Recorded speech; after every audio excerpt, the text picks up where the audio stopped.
Good afternoon, everyone. Welcome to the W.J. Henderson Recreation Renewal Fundraising Committee meeting.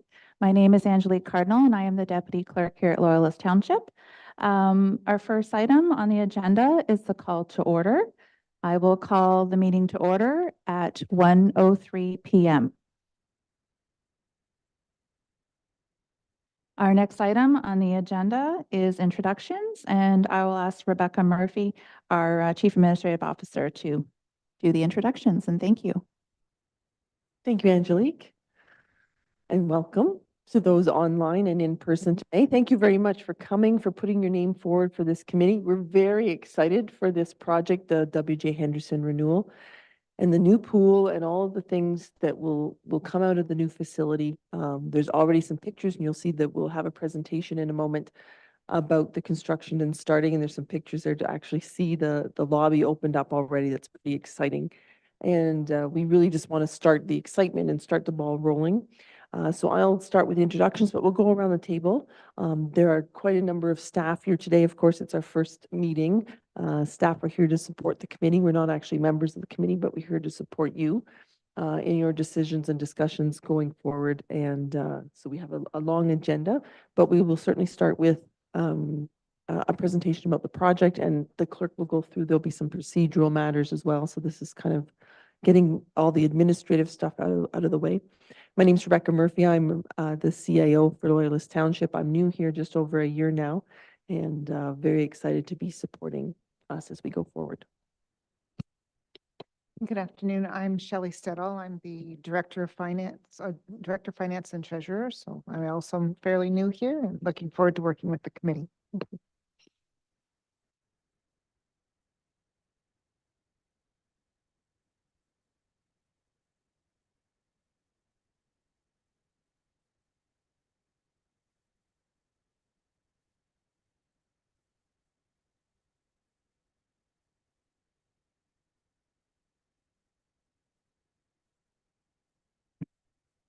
Hi, my name is Denise Dorr. I am a financial advisor at Edward Jones in Amherst View. Been here for just over a year, so really happy to be able to give back to the community and be a part of this. Hi there, Jennifer Shea. I live in one of John's fine homes in Odessa on Potter Drive. We moved here last summer, and I came from Belleville. I have a background in public relations, communications type roles in both hospitals and in private industry. Good afternoon. My name is Jane Albert. Retired from the corporate world. My background is in utility sector leadership, and I've been in the Bath. I'm a resident of Bath, been here for 3 years, and also co-chair for the Canada Day celebrations in Bath. So if anyone would like to be a volunteer, I need to do a little plug. We're looking for 5 people, no pressure. But very excited to be part of this committee.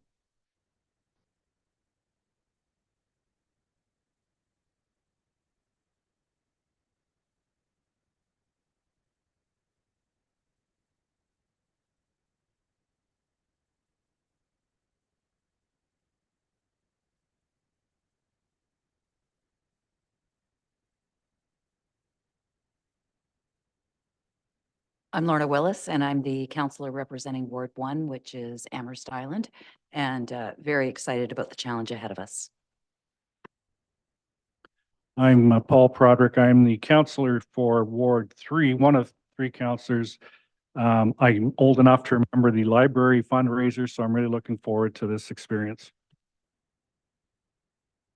And I'm Angelique Cardinal, and I'm Deputy Clerk here at Loyalist Township. Good afternoon. I'm Trevor Cornelius. I'm the Corporate Communications Manager with the Township.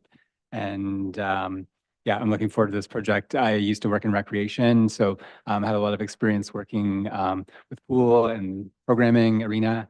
And previously, before the Township, I worked in the charitable sector. So did have some experience on some capital campaigns and fundraising campaigns. So yeah, looking forward to this one. Melanie is in the virtual audience. I'd like to go ahead next. Sure. I'm Melanie Tinkus, and I was born and raised in Amherst View. So I lived at the pool when I was younger. I did the kids triathlons and I moved away for about 20 years, teacher and then a principal. Moved back 2 years ago. So I'm very also interested in seeing how we can make the pool part of the community again. And I also just like to mention that we had 2 regrets for today's meeting. Heidi has sent her regrets as well as Tanya, and hopefully they'll be able to join us at the next meeting.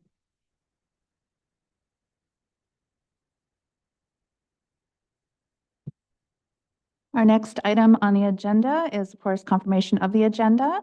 I will call out the resolution and then I'll ask for a mover and a seconder.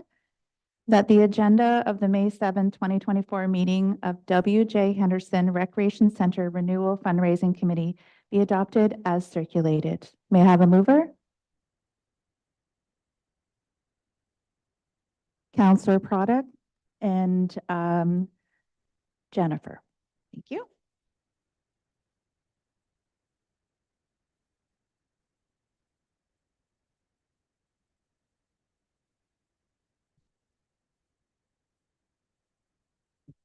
Yes, and I need to call a vote. Everyone in favor? Thank you. Great. Carried. Next item we have is the declaration of pecuniary interest and the general nature thereof. Does anybody need to declare conflict? Seeing none. Next item is confirmation of the minutes. There are no previous minutes.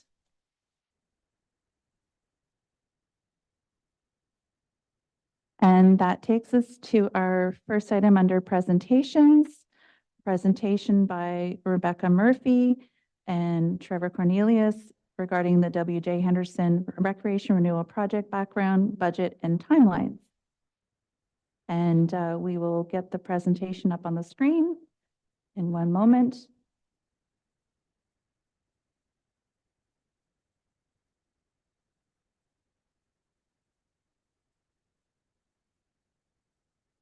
Right. So in this presentation, I'm just going to provide a little bit of background on the project, along with some of the project budget, timeline, sort of where we've come from, where we're at, and where we're going, and also maybe some considerations for the committee to think about and consider as we start to move into discussions.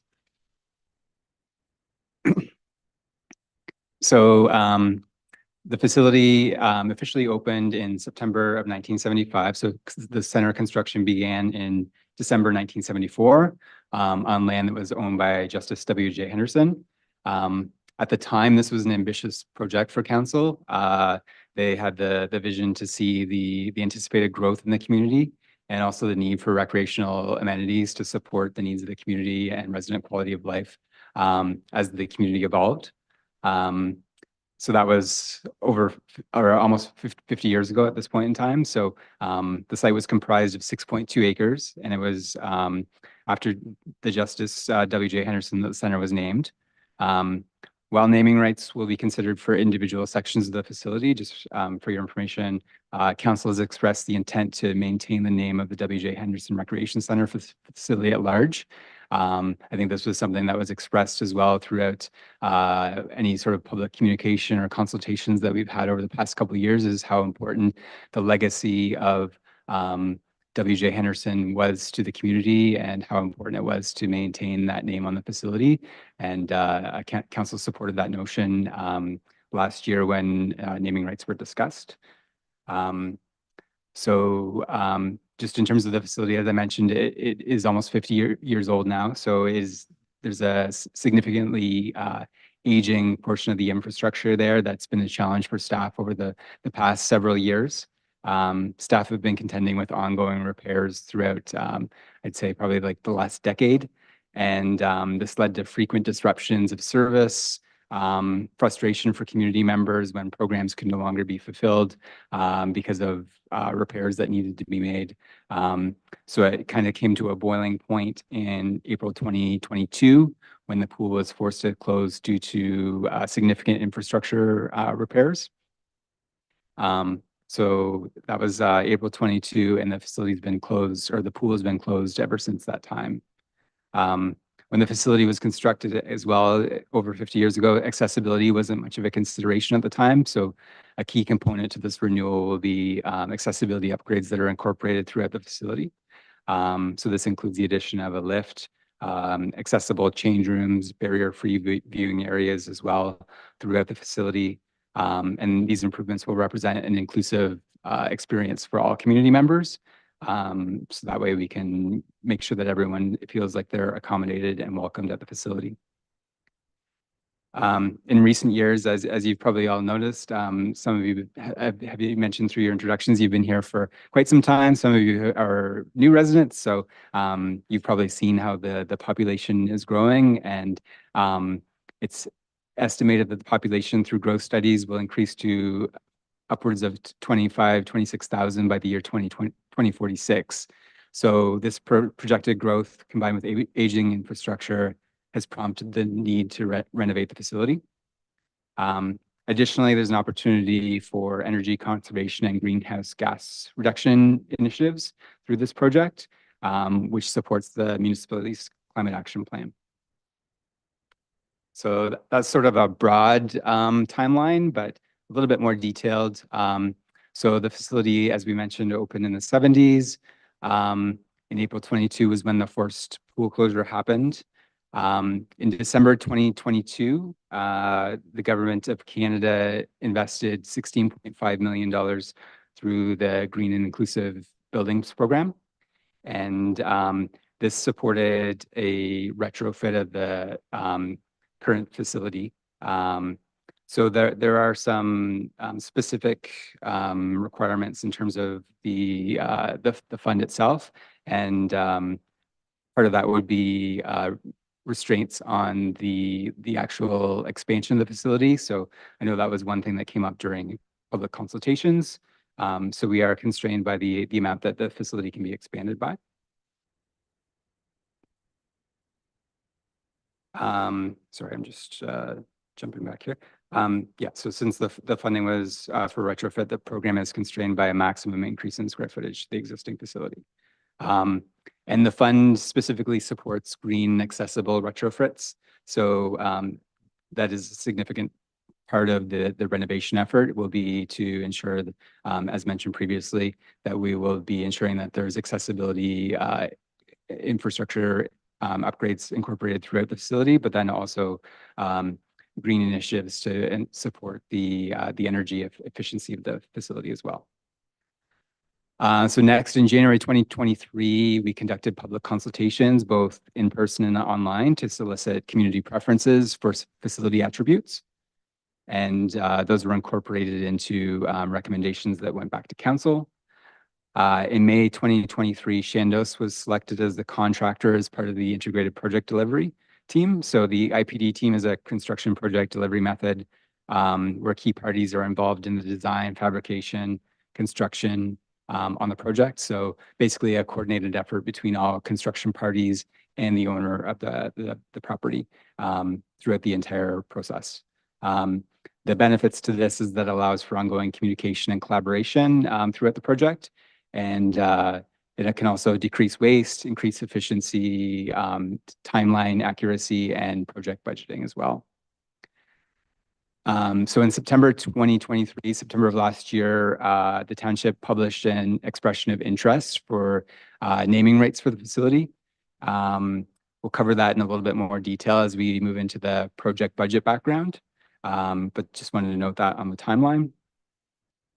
In November 2023, council received a validation report, which was presented and approval was given to proceed with the project at that time. The validation report summarized the project design for the W.J. Henderson Recreation Center, and it also included cost, strategies, timelines for implementation for this project phase. Earlier this year in March, we held a ceremonial wall breaking to kick off construction once the validation report was approved. So that happened at the end of March, and construction began pretty much immediately. So April 2024 is when construction began. So we're a little over a month into construction now. And The first phase of the facility that's going to be open to the public will be the lobby and arena in August of this year. So that's with the purpose of not disrupting any arena programs during the operating season for ice use this year. But during the off season of 2025, there'll be additional ice rink piping, and it'll be commissioned in time for the winter season of September 2025.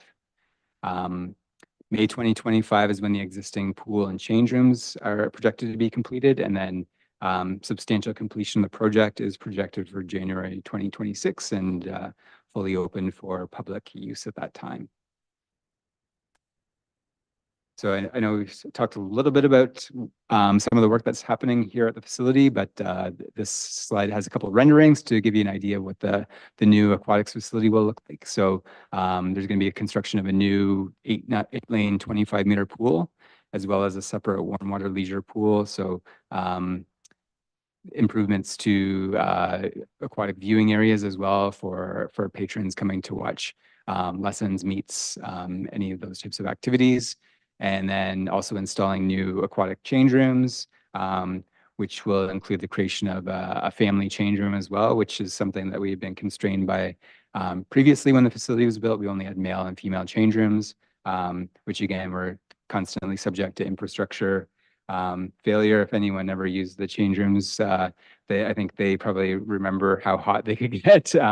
There was, I think that was a constant source of frustration from patrons, was just managing the temperature in there. So, so that will be a significant improvement as well.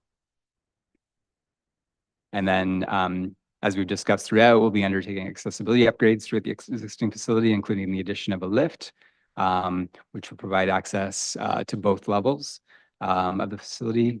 There'll be accessible change rooms and barrier-free viewing areas. So you can see in that, you can see in that next rendering here, the accessible areas for barrier-free viewing.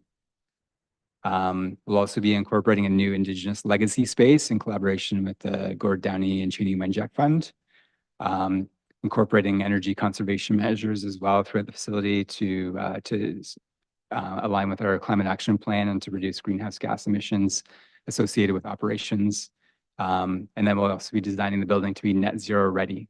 So that means the amount of energy needed to operate the building in a given year can be produced directly on the site in the future.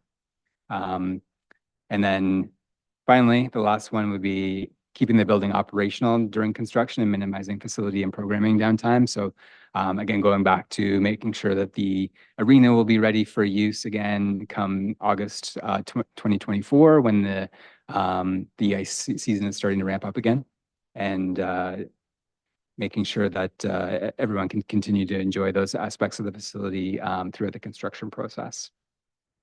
So next we'll get into a little bit on the project budget.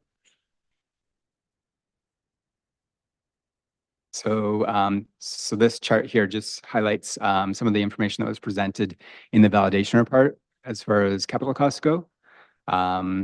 So you can see the bulk of the expenses are attributable to project costs in the contract, which is 46.4 million. There's also costs in there for furniture, fixtures, equipment, some project management. We have flagged there was a budget allocated for a fundraising coordinator. So that was something that staff will sort of pose back to the committee for discussion after this presentation. And you can consider that option as well. But it was included in the projected capital costs for the project. And as I say, this chart was included in the validation report that was presented to council in November. So maybe after the meeting, I can share the validation report as well. So everyone has a copy of that, and you're welcome to review that and ask any questions also. So just drilling down a little bit further in terms of some of the revenues attributed to the project. So these are the revenues that we anticipate to cover the expense of the renovation. So as mentioned, we received $16.5 million from the federal government through the Green and Inclusive Community Buildings Fund, also through the Enabling Accessibility Fund. There are some other funding factors there as well. There's a commitment from the City of Kingston to contribute. This facility does serve Loyalist Township, but it is really a regional facility, and we do get a lot of users that come from the western edge of the City of Kingston because it's the closest facility for them to use in proximity. We get a lot of users from Stone Mills, from Napanee, from throughout Lennox and Addington, Frontenac County.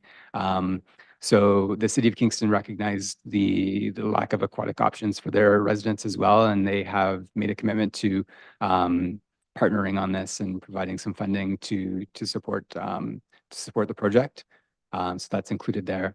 The one that I really wanted to flag here is the community fundraising target. So in the validation report and the business plan, we proposed a $900,000 community fundraising target. You can see in the table off to the side, the breakdown of that is 400,000 for community fundraising and 500,000 for foundations. We're also proposing a $750,000 target for naming rights, with a breakdown of $25,000 per year for 30 years.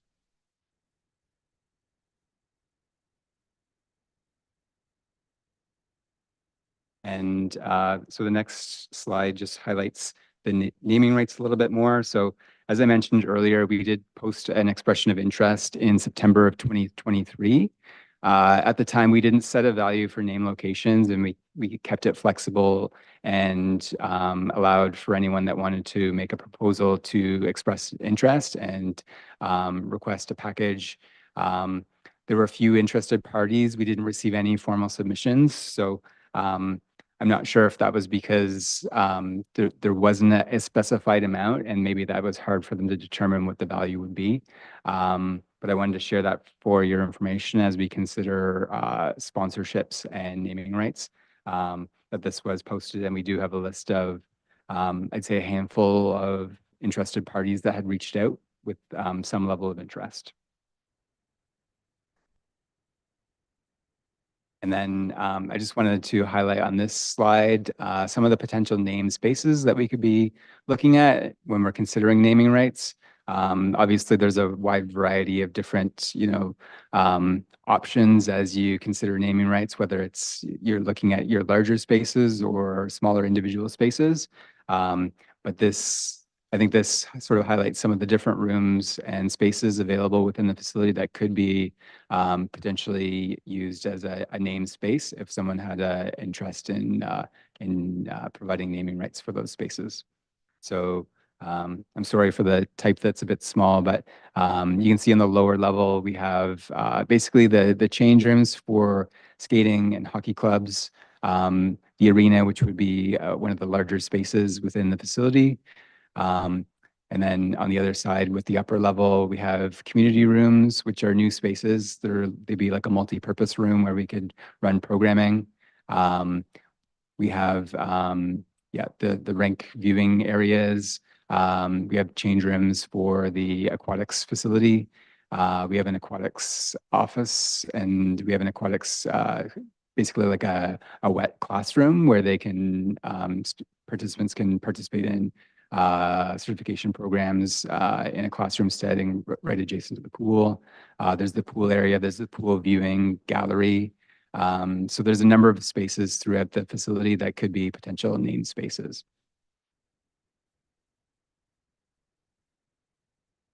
And then these are just some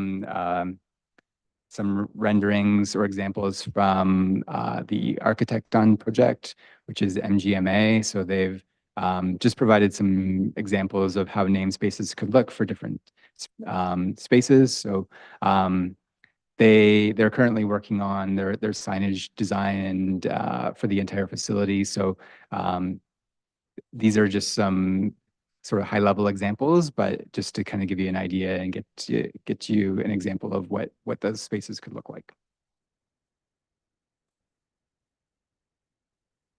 And then next would be just donor recognition. So as we move forward with a community fundraising campaign, that will be another thing that we need to consider through the committee is donor recognition and how we're recognizing donors and contributors to the campaign as they support this project. So again, MGMA, the architect on staff, has provided a number of different examples of donor recognition walls that they've designed in the past. So you can see those just on the side of the screen. And then I think the intent was to have the donor recognition space just on the just in the front foyer area. So you can see in the rendering, just in the center of the screen, there's a wall with a TV on it. Just on the other side of that, that would be where the donor recognition space was proposed. So that would be the first space that anyone sees when they walk into the facility. So there'd be a lot of exposure and opportunities for recognition at that point. And some other ideas, again, I think this is sort of a very fluid concept at this point in time, being the first meeting of the fundraising committee. But just through discussions on the staff and the project team, we've discussed, the opportunities for potentially having plaques or names on seat backs, along the benches in the arena or the viewing gallery as a way for community members to contribute individually to a campaign. There's another example there with pavers alongside like a garden area. So perhaps outside there could be another opportunity for community members to contribute to a brick, and that would contribute to the overall space.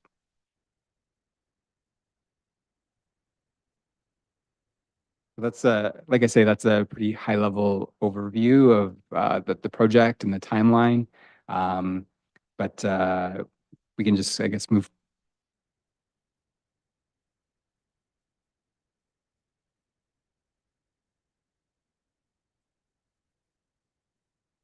We can always come back to as we sort of ponder and think about some of those. Oh, sorry, Jennifer. Thank you. That was a good presentation. Appreciate it. So I have a few questions, starting with, it's mentioned that there's a potential for someone to be brought on staff as a fundraising coordinator.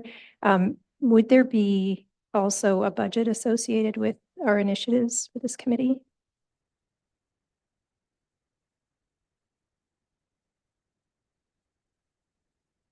So in terms of, sorry, are you asking in terms of like communication, like materials and like those advertising, that type of thing? Yes. Yes. Yeah, so there is a project budget set up for those types of activities to support that work. Another question. Just on that, so is the expectation that the fundraising would cover the costs of fundraising in addition to the 900,000 that we need to have as a net?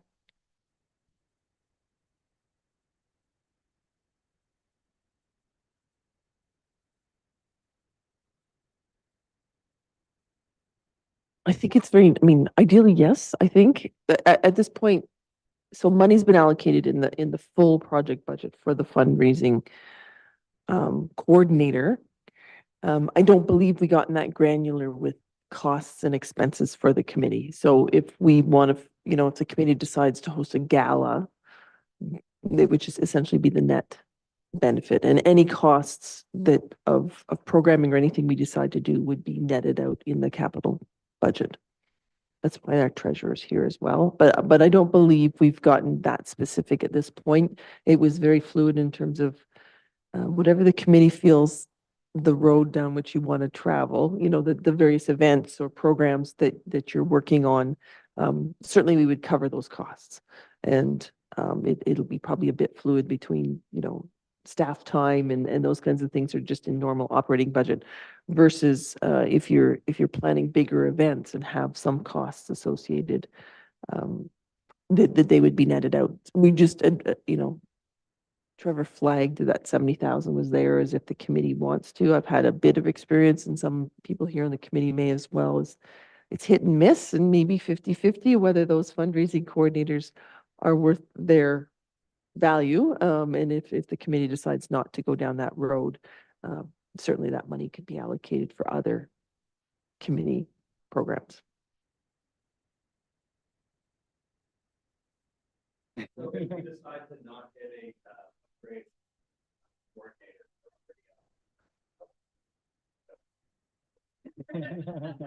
Yes.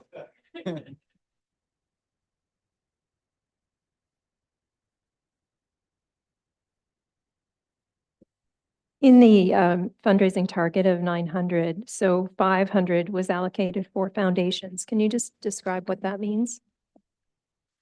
There were 4 foundations, and I don't know if it's listed. I've seen the list before, but just staff have identified a number of foundations, including the W.J. Henderson Foundation. There's a number in our area, in our region, and it was a bit like pulling numbers out of the air, but I believe they felt that we would be spending certainly some time to try to see if those larger foundations would contribute to this regional community project. I think, that's for discussion here, whether, and so those numbers are not at all set in stone. That was just a number that made the numbers match in the validation report is if we can get more money from community contributions and, end up getting less from foundations. I think ideally, if the work of this committee can find some kind of matching donor or something like that through that work, that would be very beneficial and probably very efficient for trying to reach our targets. In terms of fundraisings, we're talking about the capital build of the pool or the center. It's not ongoing financial requirements for the center. That's correct. This is for the capital costs of the project. The operating costs will be included in subsequent Loyalist operating budgets. Thank you. Do we have a deadline? No, that's nice too. The treasurer would like to see it soon. However, that's for the committee to decide of how long the fundraising program would continue, and it might be several years, and it may continue past opening in 2026 as well. If you come up with a program of whether it be community donations or any of that kind of stuff, it may be worthwhile to kind of keep that fundraising or looking for other areas. You can imagine that we may not eventually get the naming rights fulfilled very quickly, and maybe it's just for the big arena and pool, but then we can still continue to seek sponsorships and naming rights for some of the smaller facilities. It's a lot easier to do that when there's bricks and mortar that you can walk around and showcase and have nice glossy pictures of to show people what it looks like. I think the change in the look and feel of the building is going to be very significant. And I think I wrote down that we'll get a tour at some point for the committee and everyone, so you can see what those changes are going to be. Trevor tried to outline that there will be some soft openings, so certainly the opening of the new lobby and the significant changes in the upper and the lower lobby will be great for the committee, I think, because it'll showcase what that new facility is going to look like, and the committee can take that back and decide if you want to do some kind of fundraising launch too, because that's coming up in August, September timeframe. So there's a number of those. Also, there's someone online. You have a question? Yeah, so just for my understanding, so around the objective for us is around 400,000 for community fundraising, 500 for foundations, and then an additional 750,000 for naming rights. No, the validation report only included 900,000 in Okay. community foundation Yes. community this committee. fundraising. So any extra money through naming rights would meet that $900,000. Certainly, just so you know, that I think I don't know the number off the top of my head, but I believe there's $8 million financed through debt. Almost $10 million of this project is financed through debt. So whatever we can raise, that is going to benefit the community greatly, as well as we won't have to obtain debt for that, and that will have a direct impact to our operating budget.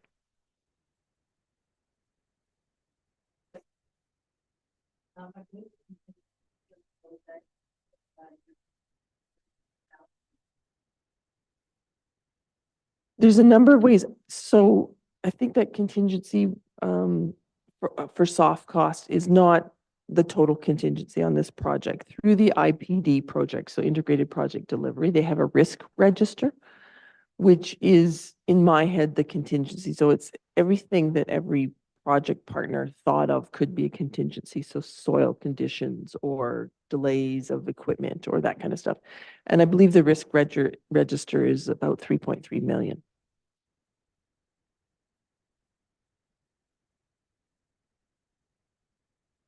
You know, I'd have questions. No, just a couple of questions. Does the township have any records of the last fundraiser? I know it's long time ago. I'm just interested in terms of maybe individual contributions versus corporate concert, you know, even if it was a percentage. Are we looking at probably 50-50 ideally, or any record? No. We have very few records of that. Okay. The original project was just over $1 million, I believe, dollars. They too got some grant, but I don't think we have full-on financials of that time. I kind of figured that.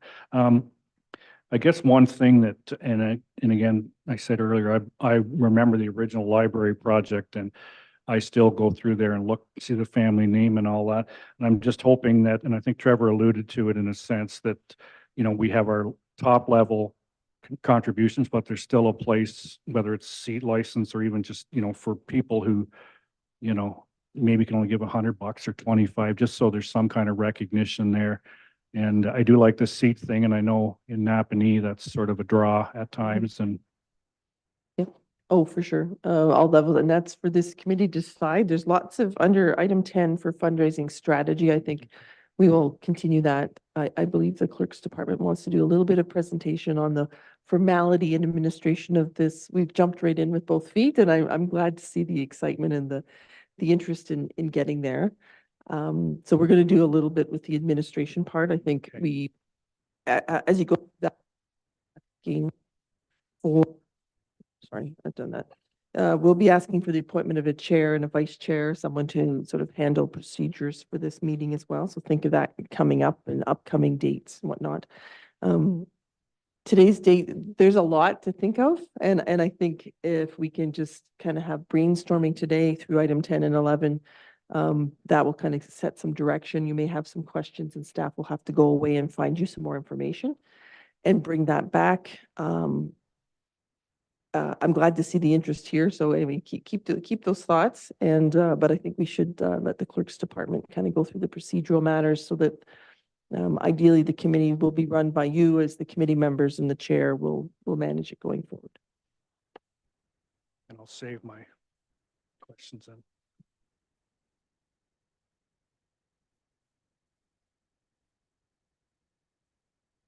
I do believe that any meaningful fundraising organization needs to be led by a professional. But if I could put you on the spot, Trevor, in your self-introduction, you talked about having a charitable background. Is it be appropriate to ask Trevor to share that with us? Yeah, for sure. So previously I worked for the YMCA. So a big part of our operations were fundraising. So participated in a capital campaign when the Kingston YMCA was building their new pool. So from a communications perspective, but I think when you're working in the charity world, you participate in every aspect of the organization. So like from events to, you know, communication to you know, direct sort of pitches, we were involved in all sort of aspects of it.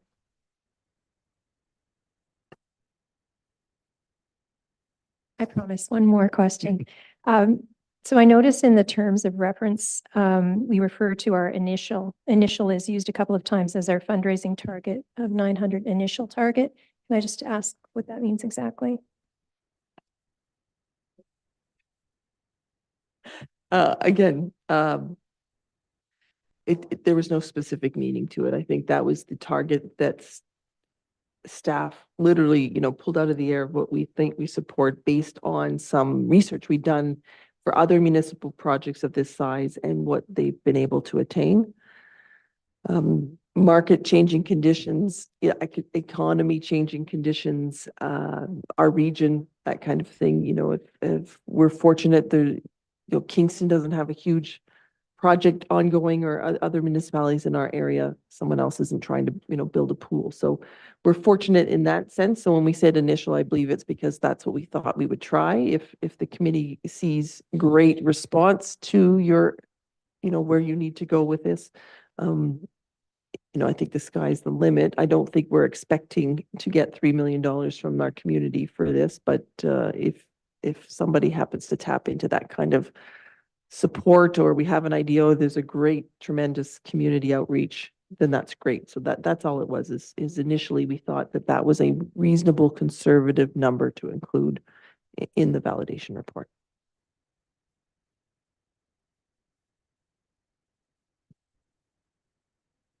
All right, I'm going to read the recommendation that the presentation from Rebecca Murphy, Chief Administrative Officer, and Trevor Cornelius, Corporate Communications Manager, regarding the W.J. Henderson Recreation Renewal Project background, budget, and timelines be received.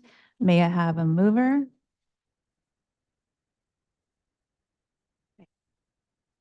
Yes. And sorry, Jane? All in favor? Carried.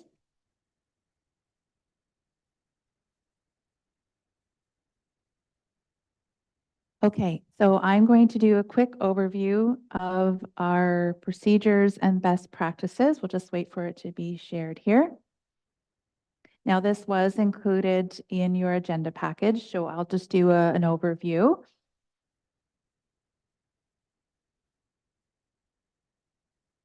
So the first slide is, where does authority come from?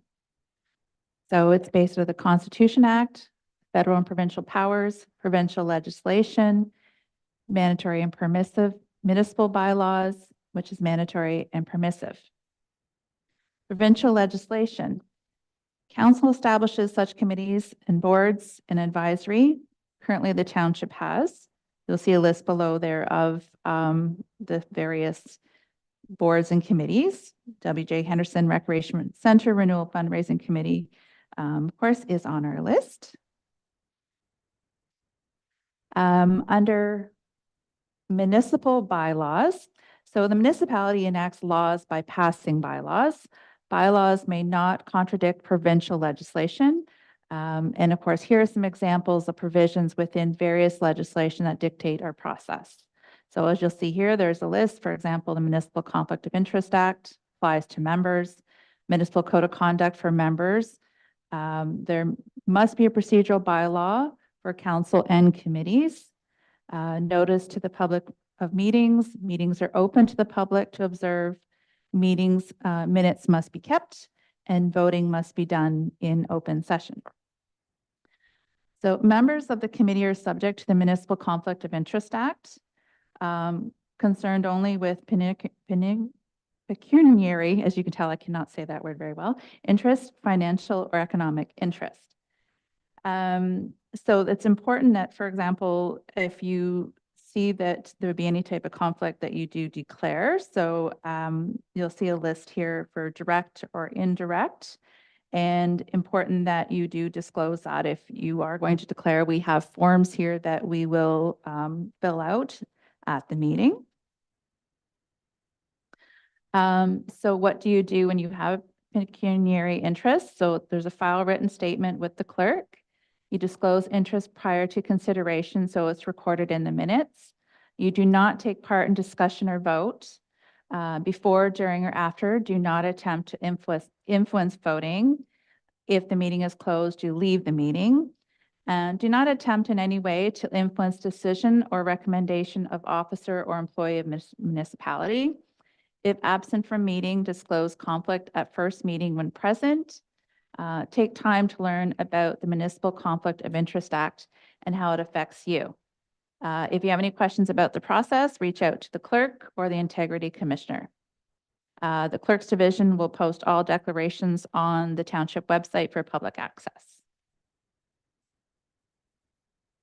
So I just want to add, you think, how does this apply to me? So you can imagine if we're hiring a fundraising coordinator and your husband was one, or your you had interest in a company that does fundraising, or we end up hosting a gala that's catered, right? And your sister is the caterer kind of thing. So those would be instances where if we're going to choose somebody, if the committee is going to choose, that's where you would have a pecuniary interest in that matter and are not allowed to vote. This is the same rules that apply to council and other committees.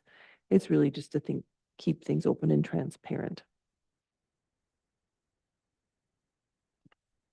So the next slide, it's about code of conduct. So the Municipal Act 2001 requires all municipalities in Ontario to establish a code of conduct for members of council and committees. So in your package, we also included a link there so that you could review that more about the council code of conduct.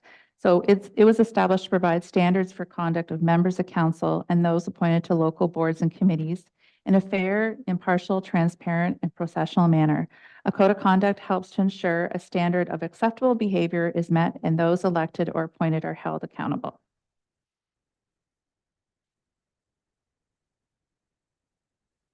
Okay, so I'm just going to continue on here.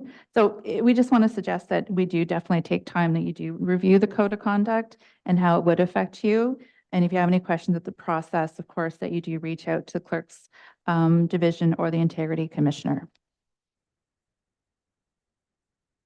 Okay, I think I'll just skip over this one, Principles of Conduct. Again, it's in your package that you can review. The procedural bylaw. So the Municipal Act requires municipalities to pass a procedural bylaw for governing the calling, place, and proceedings of meetings. So again, the procedural bylaw is on our website.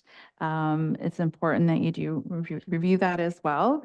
It governs the way that council and boards and committee meetings are held and run, includes rules of how meetings are called and who is involved, where they happen, and how they proceed. Guides how the residents engage with council and committees and how they get involved in the decision-making process. And some numerous other things there. And I do have a copy of the procedure bylaw. If anybody wants a copy, we can certainly provide you with a copy of that. Legislative context of decision-making. So local government is open and transparent. Meetings are open to the public. They have fixed election dates, special proceedings for property rights, and is accessible. All council and committee of the whole and community meetings are open to the public. They are on our township website. They're streamed through YouTube. We're streaming live right now. If you want to find out about meetings which are scheduled, you visit on our website. We have the portal for agendas and minutes. And it's important that you know that agendas are published 5 working days in advance of the regular meeting. And committees provide recommendations through motions. And minutes are recorded by the designated staff in their official record of the proceedings. Minutes are approved at the next scheduled regular meeting. And we'll just go through what is a meeting. A meeting means any regular, special, or other meeting of a council, of a local board, or of a committee, of either of them, where a quorum of members is present and members discuss or otherwise deal with any matter in a way that materially advances the business or decision-making of the council, local board, or committee. So I will just won't go through all this, but just important that if you're not available to attend a meeting, to please either let the clerk's division know or the chair. And again, we'll provide the agenda in advance. And that if there's no quorum, then there's no meeting. And we just suggest that you vote on motions by raising your hand. And if you have any questions about any procedures, to please let us know. So this next slide is just some general do-nots, I should say. So we'll just review that. Pretty straightforward. Meeting preparation. So under meeting preparation, before a meeting, of course, advise the clerk or the chair of your absence, review the agenda, come prepared with questions. During a meeting, actively participate in discussion and decision-making process, vote on motions, ask questions of staff and or other members, maintain decorum and follow chair's ruling. And after meeting, just review the minutes from the previous meeting, take action. On our last slide, under recruitment and resignations, all resignations of voting members must be received by the clerk's division. Recruitment for all voting members for all committees, boards is conducted by the clerk's division. Once the recruitment drive is completed, council meets to review and makes the appointments. And I ran through that very quickly. And is there any questions?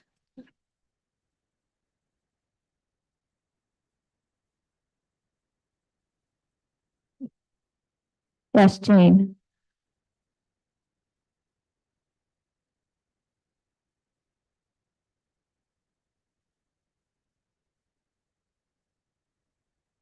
Sorry, that would be 7. Counselor Willis? Do we have room to add additional members if more people come forward that are interested in being on the committee? I'm looking at our CAO for that answer.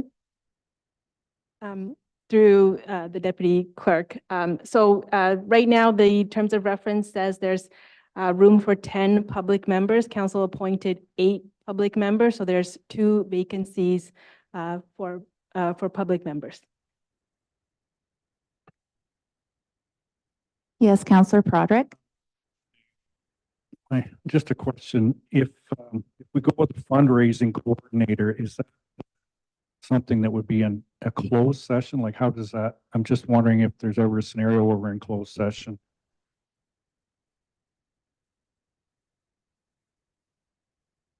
I'm going to pass that over to the clerk.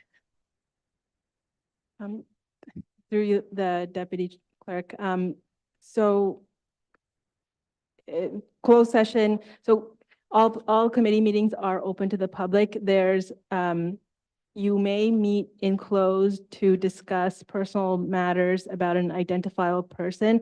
So if it gets to that point where you're talking about someone's qualification before you appoint them to or make the recommendation to appoint them as a fundraising coordinator, that's when you would go into closed.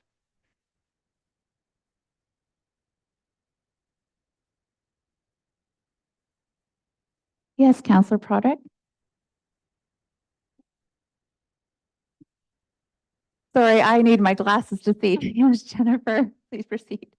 It's sort of a procedural question, but we can't bring agenda items to the meeting. We can't add them at the meeting. The agenda is set 5 days in advance of the meeting. So if we had items that we wanted added to the agenda, is there a process for that? So we basically have a set agenda. But we can certainly, if you send a message to the clerk's division, we can add that.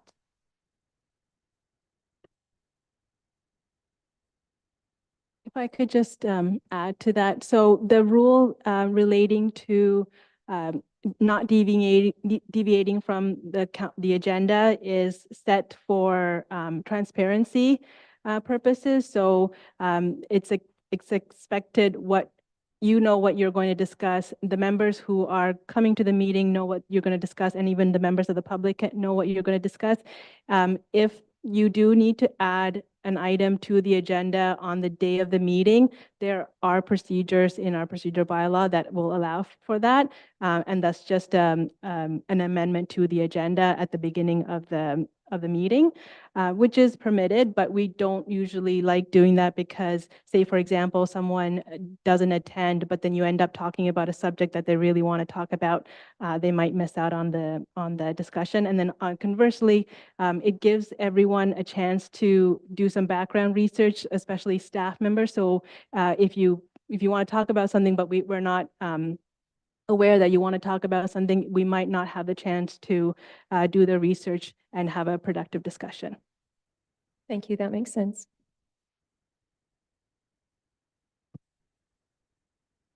Yes, Jane. This might be maybe not an obvious or an obvious question. I understand the formality and of these meetings once a month, but I'm also anticipating if we have 900,000 whatever to raise, there's going to be kind of roll up your sleeve working meetings, and they'll be scheduled outside of the monthly meetings, I'm assuming, and they're closed, those meetings. So Jane, those would not be considered meetings. So if you go to the slide where there's the definition of the meeting, so it's when quorum is present, so there's 7 of you attending, and then when you're discussing business items or advancing matters that you would discuss in a committee meeting, that's when that would constitute a meeting. So if there were 3 of you, and that would not be a meeting. So I think there would be, for the lack of a better word, a meeting, but not an actual meeting of the committee.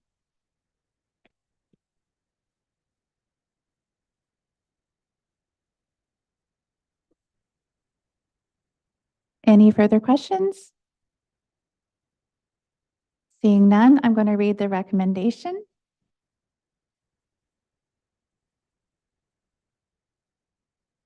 The recommendation is that the presentation from Angelique Cardinal, the Deputy Clerk, regarding committee procedures and best practices be received.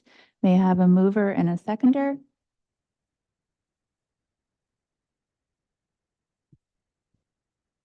Okay, we have Jennifer Shea.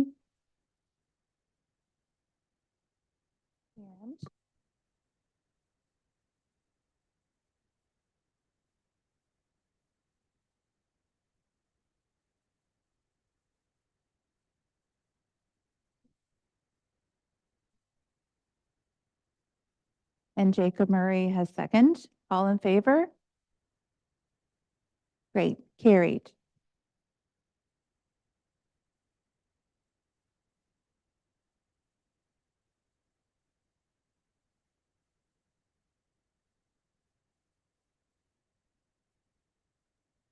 So our next part on the agenda is open forum. I'll just read this portion out. During open forum, any person may address the committee on any matter that is listed on the agenda.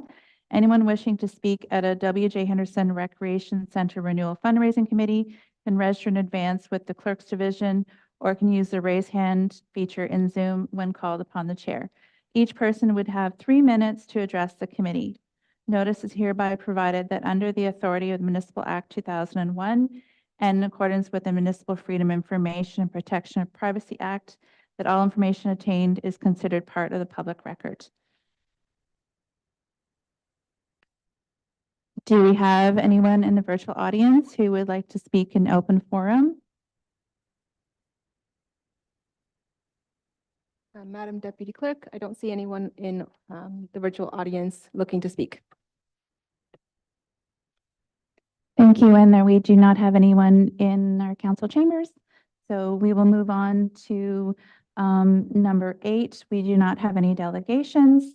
So our next item is terms of reference, and that's regarding purpose, roles, and responsibilities.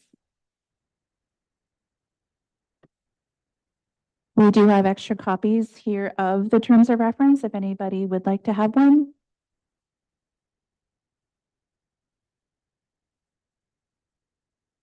And we're just wondering if there's any questions in regards to the terms of reference. Councillor Willis? If I'm reading it correctly in the mandate under 2A, what we're looking for originally is the development of the strategy, not to start doing activities, but to put together a comprehensive plan on what we think are opportunities for fundraising.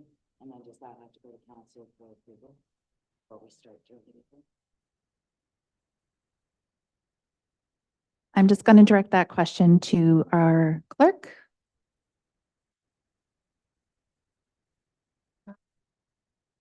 So through the Deputy Clerk, I don't think it's necessary that you develop a strategy prior to conducting any events.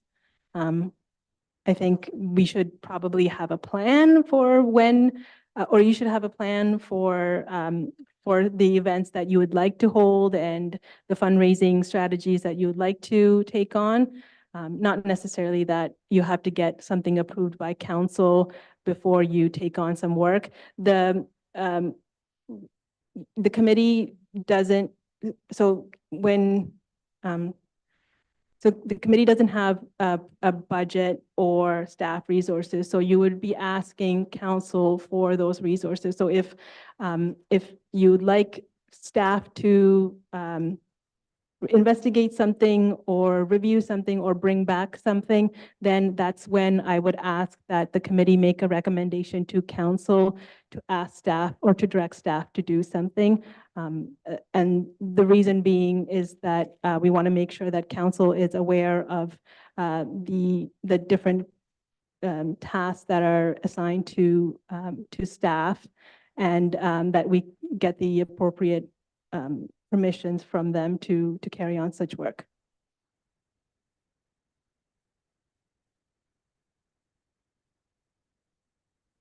Councillor Prada?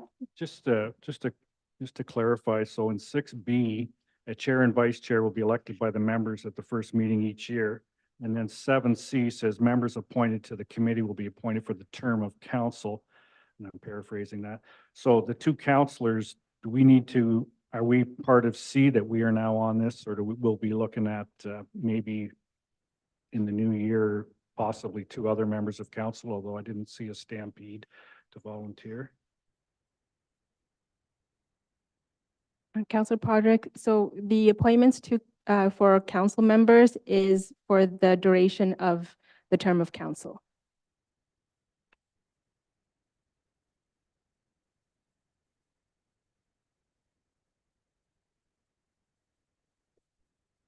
Any further questions about the terms of reference? Yes, Jane? Not a question, but if you have a paper copy, I will take one of those.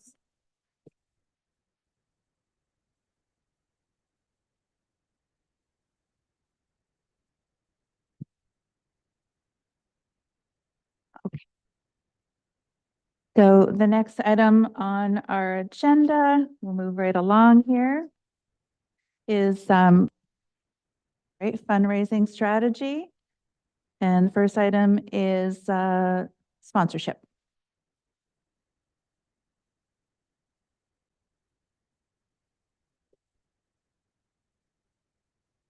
And then we're going to open this up for discussion. Yes, Rebecca? If I could just, staff came up with the list of items that we thought would deserve discussion. They're not in any particular order.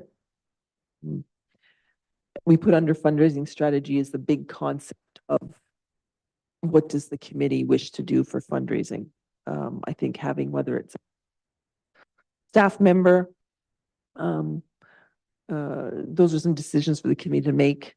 There's lots of things for fundraising. That we've been bantering around all kinds of ideas. So these were just some of the items on this agenda. I don't think it's imperative that you follow the order and talk about sponsorships first. That seems to be maybe not the best order. What's your strategy? And if you want to just brainstorm at this point, some of these things you will likely have smaller groups looking for people's doing events. It was just some items that we added to the agenda to spark discussion.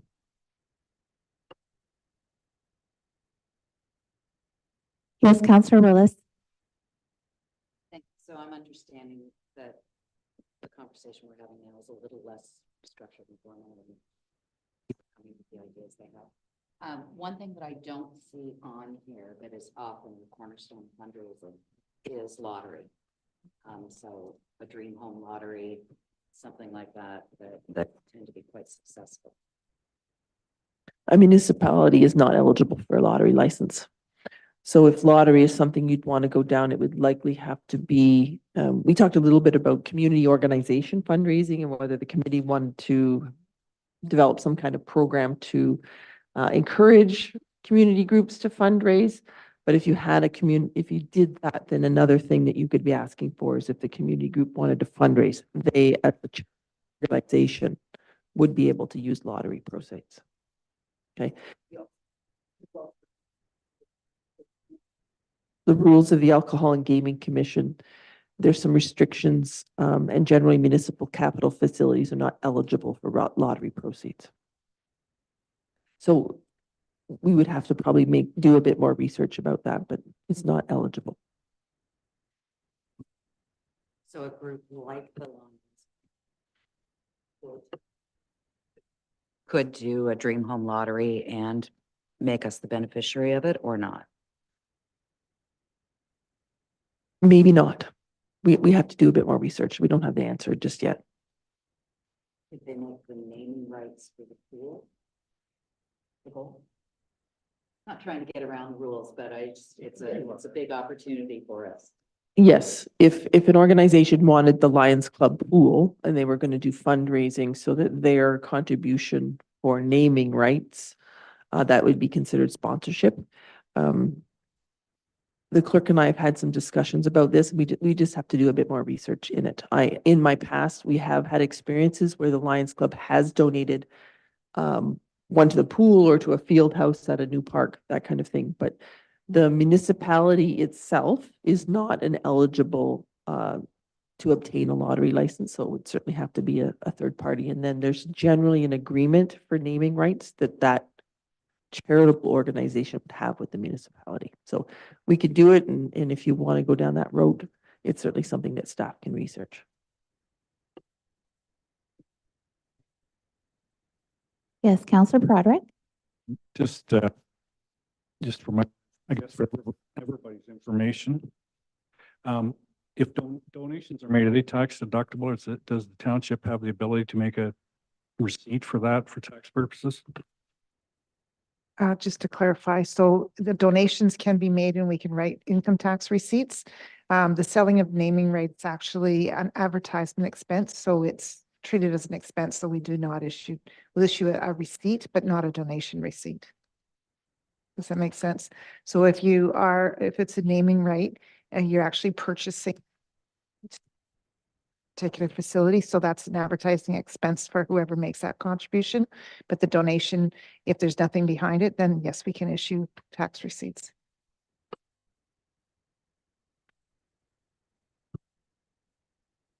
Yes, Jennifer. It seems to me like one of the highest priorities right now is kind of understanding giving levels and, expectations around what people get for different levels of giving, because as has already been mentioned, for naming rights, for example, we don't have any context to give yet. So I would just suggest that, not that I have the answers by any means, but just suggest that we kind of put that on paper sooner than later.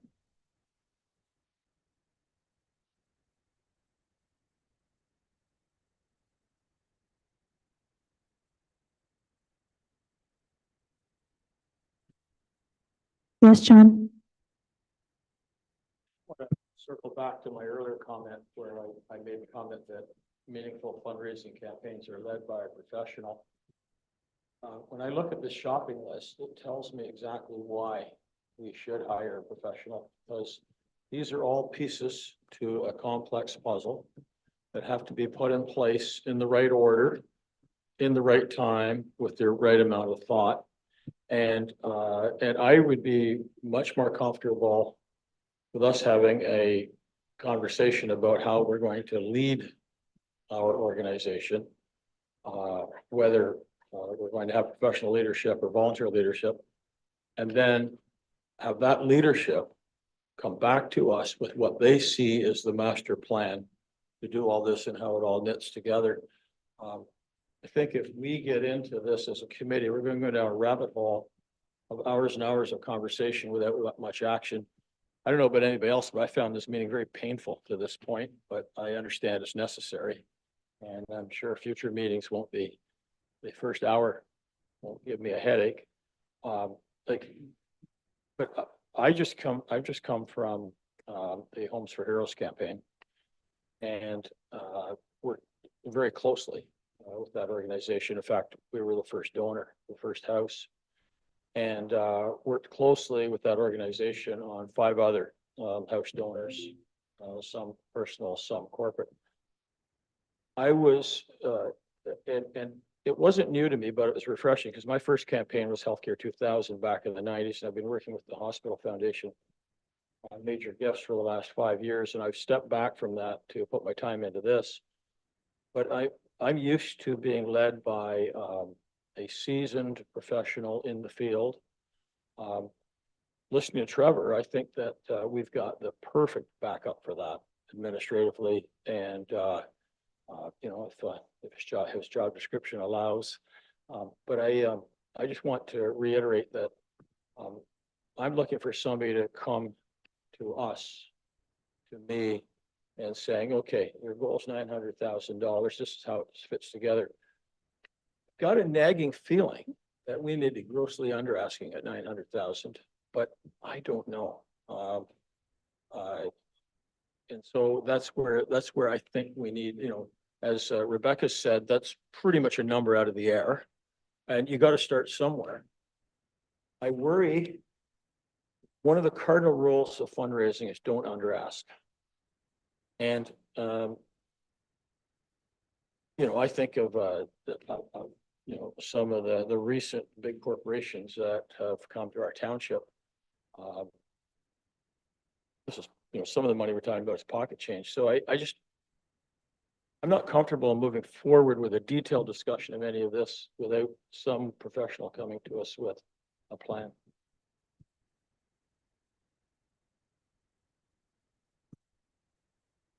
Yes, Councillor Willis. Thank you. I appreciate Mr. Armitage's comments because I agree. I think that having a professional guide us is the only way to move forward.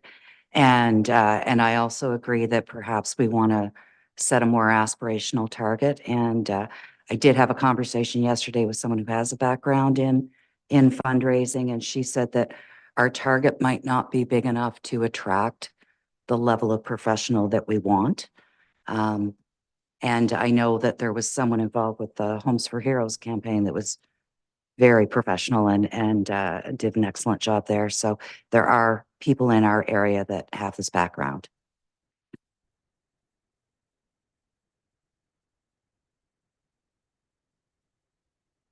Yes, Councillor Broderick. And if I could add to that, I think sometimes you need somebody, I'm not within the community, but outside the community in a sense that you want somebody who's got a bigger picture than maybe the loyalist. You know, I'm not trying to be negative there, but somebody who's got, you know, the Homes for Heroes, healthcare experience, and I don't know whether those people are out there, or, you know, how easy or hard it is to get somebody, or the timeline. But certainly a professional, given that it's in the budget, would be worth an investment.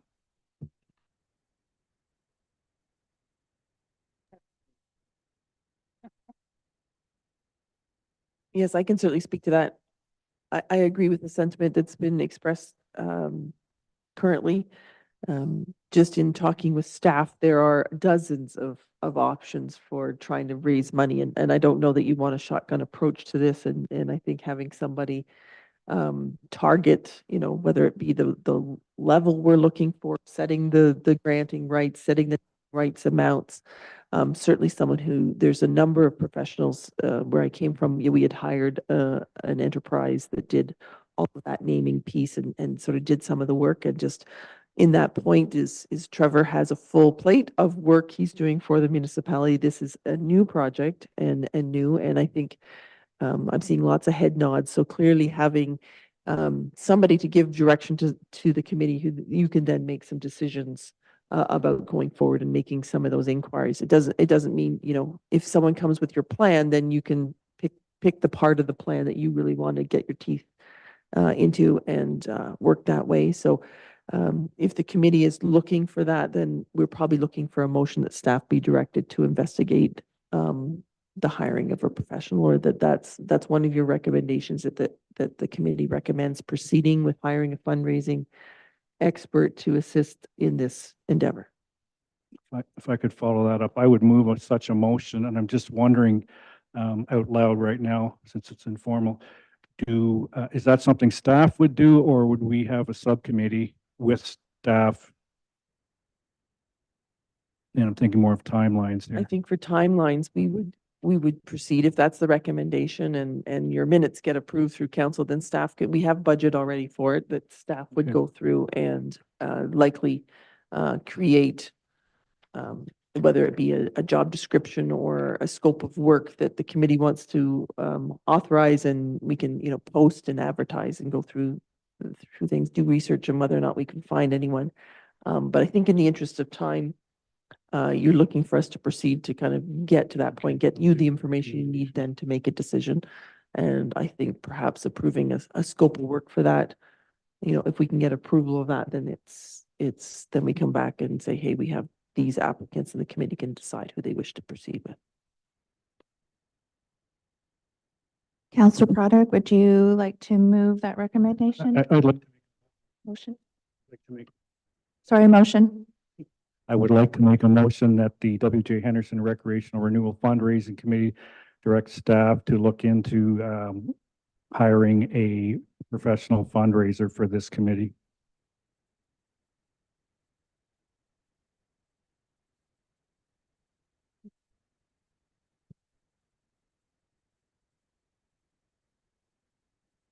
Yes, and seconder, Jacob, thank you. Open it up for discussion. Yes, go ahead.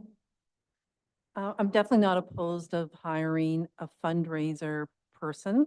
I'm also cautious of the time that will take to happen. In my experience, it's probably looking at a 2 to 3 month period. And during that time, I would hate to lose, I think, just perspective and enthusiasm. And so I'd like to also, like, when I look at this list, though I'm enjoying this meeting immensely, I think there's a better way or a different way of exploring the options. I certainly didn't come prepared with, you know, starting with whatever those fundraising strategies may or may not be. So I'm hoping as part of this meeting, there's also a next step as the working group gets together and for coffee, scone, something, and we kind of roll up our sleeves into what some of the possibilities are based on some of our either professional or community experience. So when that fundraiser person arrives, or maybe we don't find a person and we have to proceed without, there is that possibility, then we haven't lost time. If I could say something. Yes, go ahead, Melanie. I agree. I kind of came here thinking that we would have a conversation. This is my first time being on a committee like this, so it's all very formal. But I agree that I was kind of expecting to walk away with like thinking points and areas where perhaps we could all like have a conversation about what we could possibly do, and then find where the gaps are. And then if a person could fill those gaps for us, that's great. But right now I don't really know. I don't know where those gaps are and where I could possibly help more or not. And I thought we were going to choose a chair and a vice chair. But again, I'm new, so I don't know the whole process. That's very formal. I know other processes, but not this one. So.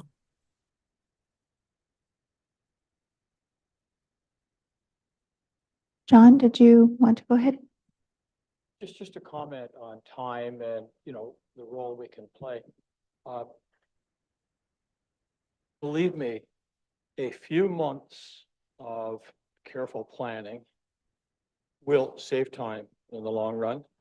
The major campaigns that I'm aware of actually achieve 50% of their goal and commitments before they go public. And that's certainly the way the hospital works. And so there's a lot of planning, and it may seem from the outside that the committee's not doing much, but they're actually doing a lot. And let's say our goal is $1 million. I think the professionals would say, you want to have your $500,000 in hand before you go out and start talking to the public. the kind of money that you get when you're talking from the public is not a significant amount of money. The significant amount is, for example, we want to make an ask of a charitable foundation. Let's say we want to have 500,000 in the bank. If $1 million is our goal, well, we want to make 5 asks, maybe 1 ask of 250 and 3 asks of 100 and so many asks of 50. That's where the professional leads us to it. There's so much work that goes in. Who's on that foundation? Who knows who can approach them? What's the right way to structure the approach? What are the goals? What time of year do they make their decisions in there? So when should we be in before that? It seems like it goes slow, but then at the end it goes fast. And that's been my experience. That's the approach that I would advocate for, our group. Not to say that we don't have all of our thoughts on the table for each of these items, and probably some others we haven't thought of, but we do it in a thoughtful way, a planful way, a structured way, with our professional leading us, so that we just don't go round and round and round in circles. It could turn into a knitting group if we did that.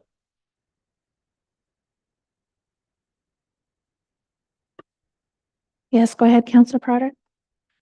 Thank you. If I could just sort of expand on that.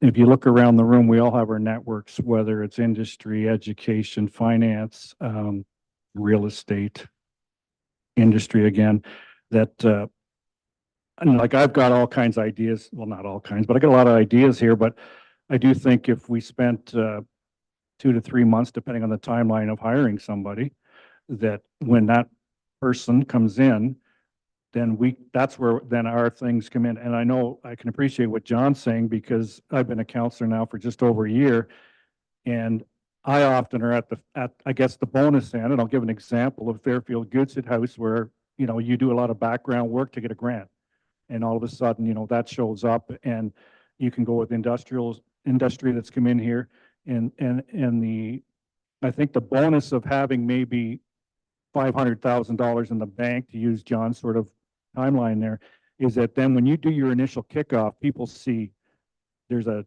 spark to it. We've got this much. Can you get us over the top? And you look at the United Way, they always get over the top somehow, but it's the corporate interest that starts, whether it's at the dinner or whatever. So, but yeah, we could. I don't net, John, so I don't want to go there.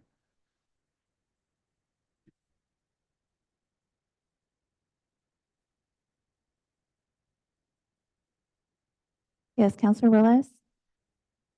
Thank you. And I'm mindful that we do have a motion on the floor. I fully support that we need an organized approach and to be led by a professional.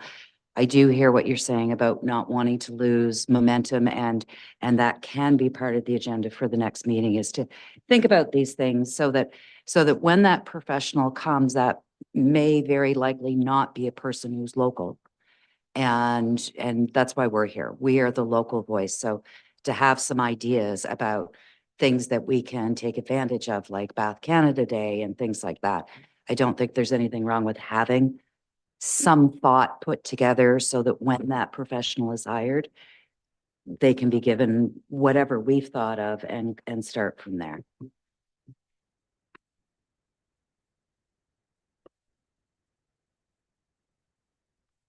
Any other comments before I read the motion? Mover, yes, Councillor Prodder. Just have one more. In terms of a timeline, a great kickoff for this committee in terms of a public out might be the opening of the new facility in September, and that's not that far away. But that's sort of a target to go public, maybe, because once people see what's going on, maybe that's a bit of a jump there.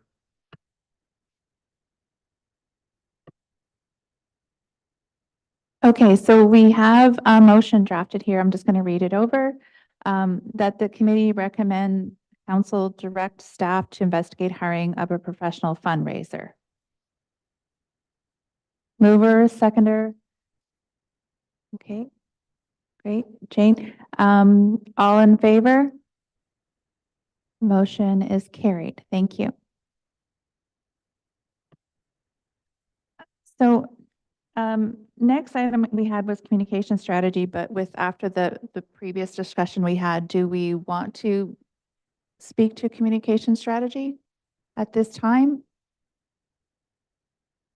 I think we could probably discuss it. I mean, as has been noted in the discussion here on fundraising strategy, I think some of the discussions maybe that we have here today and also going forward, maybe in the next meeting and beyond, will help lay some of the groundwork. So when we do hire a fundraising professional, they'll be prepared with some of the information that we have, and we can provide them some directions. So I think it's worthwhile to have the discussion here today, and we can certainly take those notes and have those in our minutes going forward.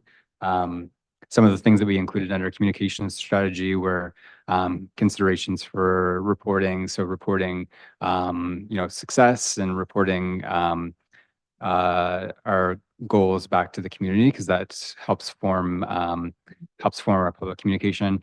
Awareness, from awareness to the project progress, but also to the fundraising itself. Tracking the progress. So I'm sure most of you are familiar with progress tracking mechanisms or signs that other capital campaigns will use to help motivate the community. And I noted that what John mentioned, you never see a 0 on the thermometer, right? Like that's just bad optics. So, starting off with an ambitious strategy where we have a reasonable number up on the thermometer or progress or whatever we might use, represents success. So, and I think it motivates people to give as well. And then we just talked about, the potential for logo or branding specific to the campaign itself. So maybe on that note, I'll just leave it open, the floor up to the committee for any discussion.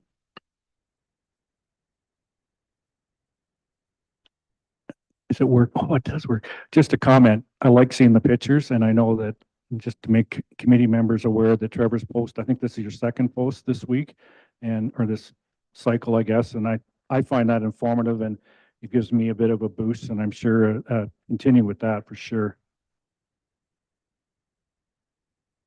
Yeah, thanks for that, Councillor Broderick. On that note too, we've been in touch with the project team as well, because there are intentions for council to have a site visit so they can come and experience the changes to the facility and see the progress that's been made on construction. So one of the suggestions through our project team is also to put the invitation out to the fundraising committee to help visualize what's happening at the center and see the changes that are taking place, because it is pretty significant. So I think the hope is to have that opportunity sooner rather than later. So perhaps we can coordinate with the committee to see who might be available and interested in doing that.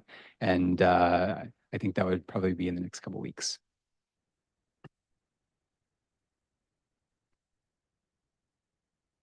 Yes, Jennifer.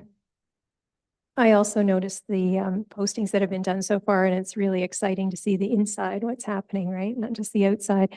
I guess I was just curious as to how our communication efforts would mesh with the communications around the project itself. So there's going to be updates, obviously, from a construction standpoint, but would the fundraising component be part of that, or would it be separate? Do you envision one way or the other?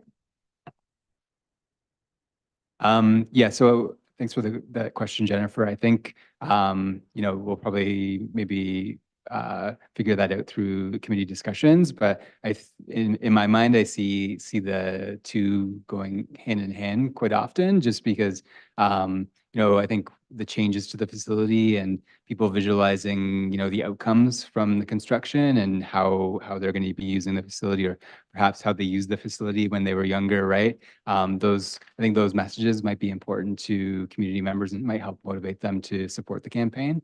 I think one of the struggles that in my mind that I see is motivating community members to donate to a fundraising campaign when they're already paying taxes as well. So it's a bit different than like a charitable organization. But I think people can also relate to the experiences that they've had at the facility or the experiences that they might have at the facility. So I think sort of selling the experience, which I think, you know, part of the construction and visualizing the space and seeing themselves there might help to do that.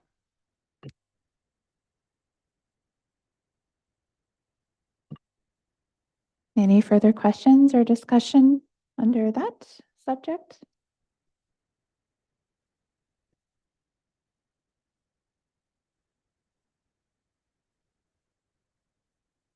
Okay, seeing none, we'll move on to the appointment of chair and vice chair.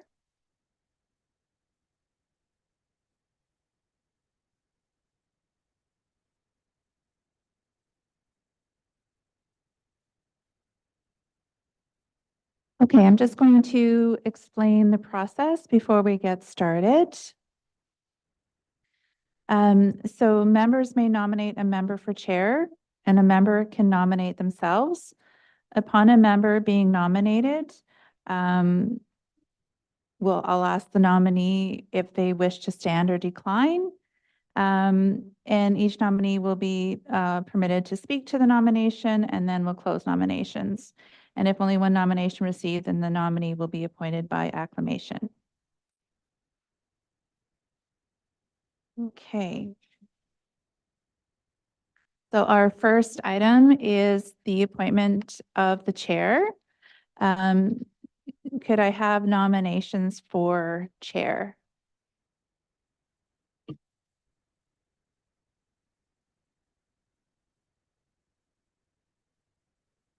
There are no nominations for chair. Okay. If no members of the public want that job, then I would nominate Councillor Prodrick. Okay, council. Was that what we had? Well. Okay, yes, Jane? I love the work that councilors do. I think members of the public would be highly beneficial. I would put my name through reluctantly, but I would be back. I just see the benefit of a community chair.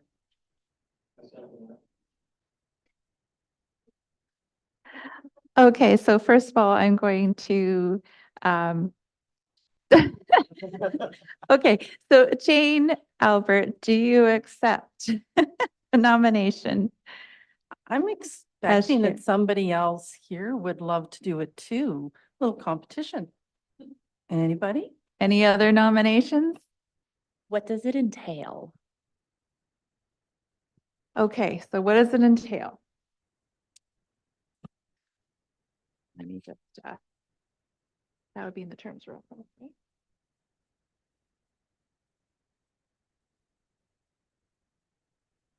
Angelique, I can answer that question. So Denise, the chair of the committee procedurally would facilitate the conversation. So what Angelique was doing today would be done by the chair or the vice chair in their absence.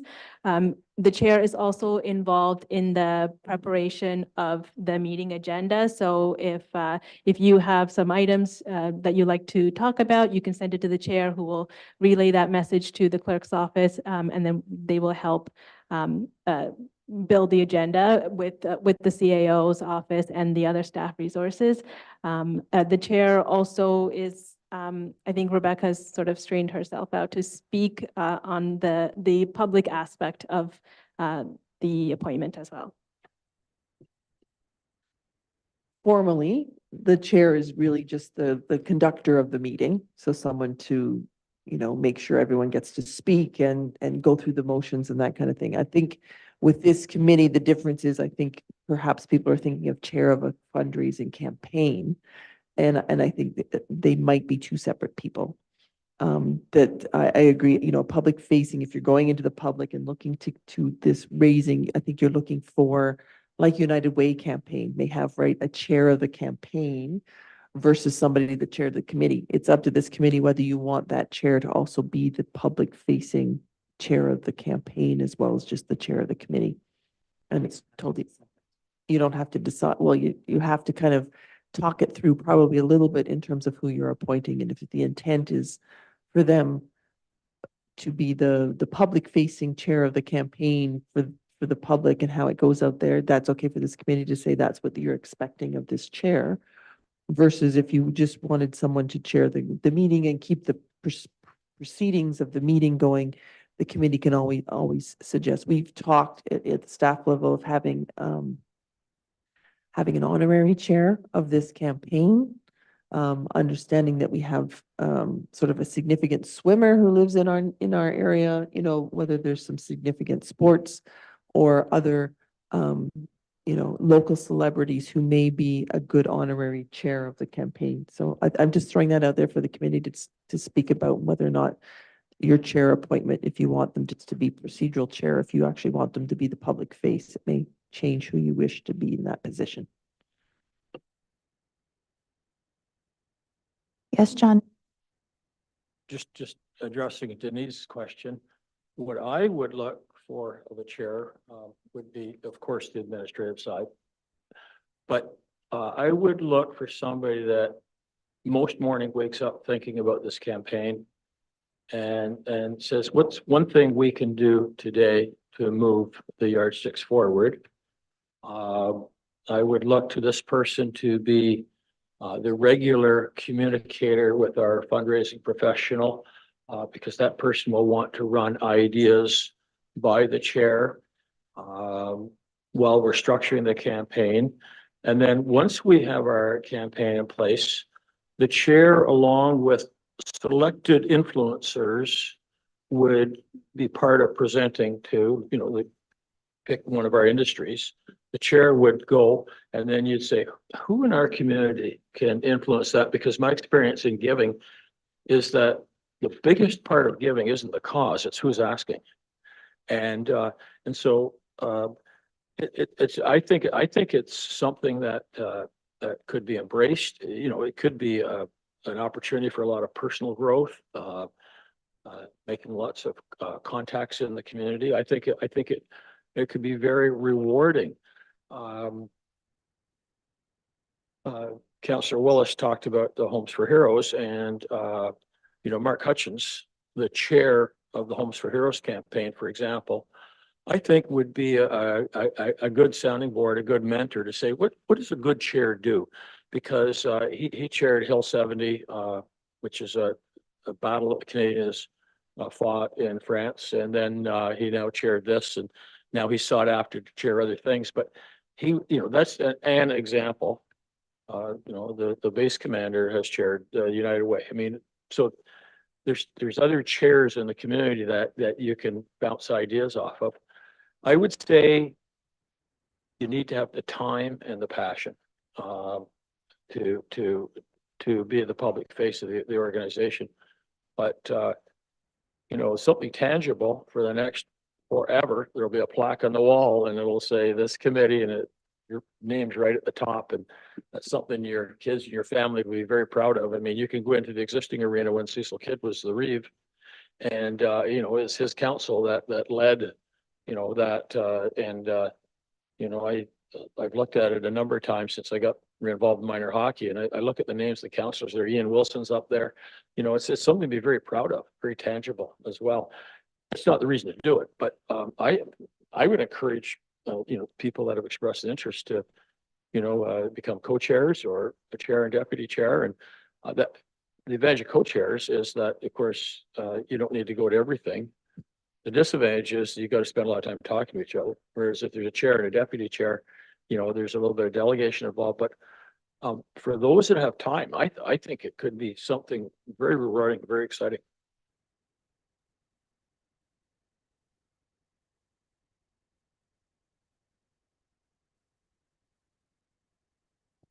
You want me to step in? Okay, thank you. So I've heard two nominations, Councillor Podrick and Jane. Councillor Podrick, would you still want to put your name forward for chair? Well, let's put it this way. I see myself in an administrative role more than a going out to the community, although I'm comfortable doing both.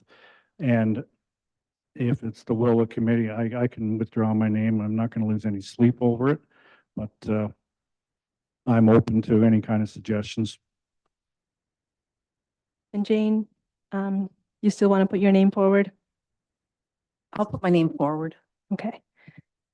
So just to give you some options, the procedural bylaw says that the committee should appoint a chair and vice chair at the first meeting of the committee each year. So it doesn't necessarily mean that if, say, you change your mind in a couple of months and you want to appoint someone else, or if you decide, no, this is not the position for you, you can definitely resign, not from the committee, but as a chair. And then the committee has the option to appoint another person. So I would suggest that, you guys try it out. There's no, you're not, you're not being held to that position for the length of the term of council or even the rest of the year. So, and then there's also a vice chair position. So Councillor Podrick and Jane, if you, if you want to choose which one you want to be appointed as, you guys could tag team it. Anything, those are the options. But right now, you're appointing a chair and vice chair. So if you want to do that, you can. So I'm gonna, yeah, so let's call a motion.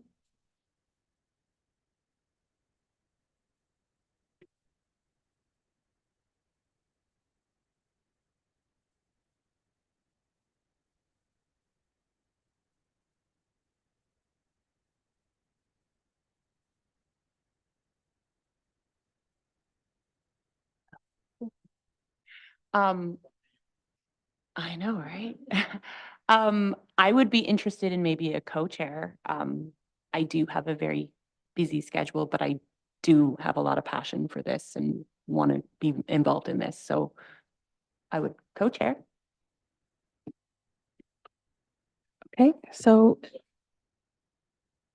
let's deal with the chair's position first. So the motion would read that Councillor Podrick be appointed as chair of the, oh, sorry, okay, sorry. I thought, oh, I see, okay, I'm sorry. That Jane Albert be appointed as chair of this committee for the annual term. Can I get a mover and a seconder? Okay, Denise and Councillor Willis, I call the vote. Sure. I learned that from watching council meetings. I don't know if an amendment's necessary, but I would like us to consider Denise as a co-chair. Thank you, John. So that we will get to the vice chair's position after this. Co-chair.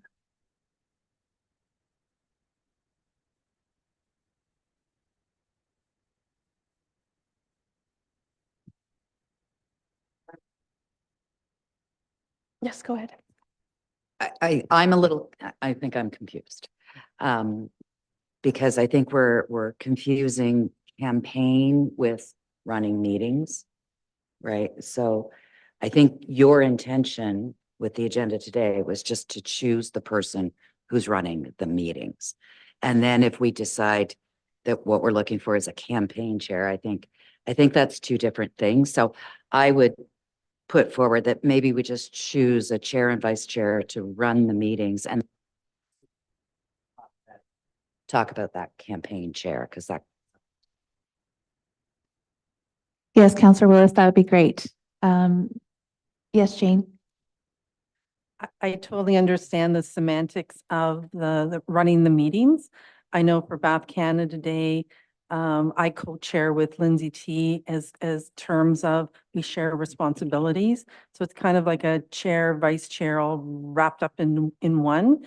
I know it may not be traditional, but I would support a co-chair with the understanding that it's for running meetings and we share the responsibility.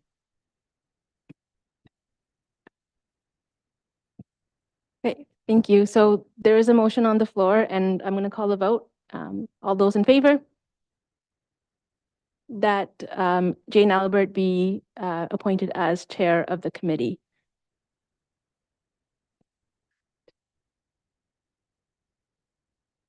That carries. And then we'll move on to the second, so 12.2, which is the appointment of vice chair. I heard Denise, his name. Is there anyone else who would like to be appointed as vice chair? I would like to work with Jane, but I can also support in other ways. Okay, Denise, you're still interested in the position of vice chair? I'm good either way. I can offer myself either way. Okay, so because there are two candidates for the position of vice chair, I'm going to ask for a motion to appoint Denise as vice chair. And then if that motion carries, then Denise will be the vice chair. If that fails, then I'll ask for a motion to appoint Melanie as the vice chair. So can I get a motion to appoint Denise as the vice chair of this committee? Councilor Willis and Jennifer, all those in favor? Can I see some hands, please? Thank you. Okay, that carries. And then we'll go on to section 13, which is the upcoming meeting dates. And I'll let the chair of the committee take that on.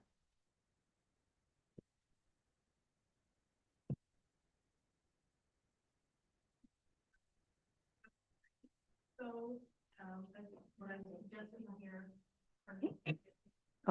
What I'm seeing here is that the meetings are being suggested for the first Tuesday of every month.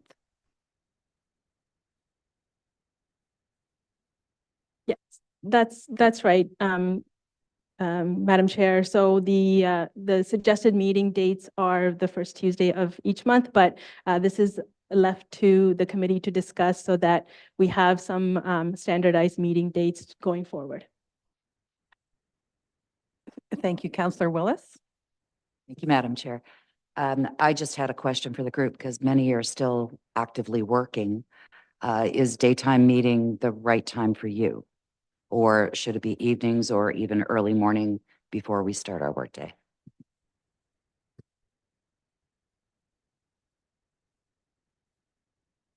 As long as I have it scheduled out, I'm fine for daytime.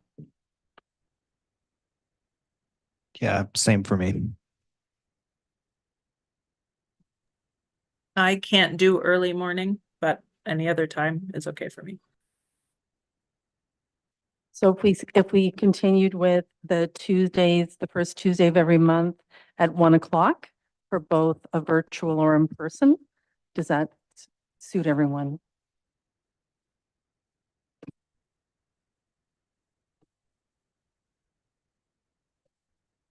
We need a motion to. Through you, Madam Chair, no, we don't. If it happens where we have to reschedule some of these meetings because many of the committee members are absent or can't make it, then we'll definitely work with the chair and vice chair to reschedule those meetings. Thank you. Then I will be looking for a motion to adjourn. Councillor Willis and Jacob. Thank you. Oh, sorry. All in favor? All in favor?